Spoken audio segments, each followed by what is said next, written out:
ছোট্ট ইউসুফের প্রথম রোজা। একটি ছোট শহরে থাকত একটি ছেলে, তার নাম ইউসুফ। রমজান মাস শুরু হয়েছে, চারদিকে আনন্দের পরিবেশ। ইউসুফ তার বাবাকে বলল, আব্বু, আমিও রোজা রাখব। বাবা মুচকি হেসে বললেন, রোজা রাখা সহজ নয়, কিন্তু চেষ্টা করলে পারবে। পরদিন ভোরে ইউসুফ সেহেরি খেল। সারা দিন সে একটু ক্লান্ত ছিল, কিন্তু ধৈর্য ধরল। দুপুরে তার বন্ধুরা তাকে পানি খেতে বলল, কিন্তু ইউসুফ বলল, না, আমি রোজা রেখেছি, আল্লাহর জন্য। বিকেলে সে মায়ের সাথে ইফতারের প্রস্তুতি নিল। আজান শোনার সাথে সাথে সবাই মিলে দোয়া করে ইফতার করল। বাবা বললেন, আজ তুমি আমাদের সবচেয়ে সাহসী ছেলে। ইউসুফ খুব খুশি হল।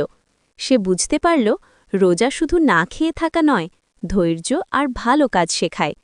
শিক্ষা: রমজান আমাদের ধৈর্য, সততা এবং আল্লাহর প্রতি ভালোবাসা শেখায়।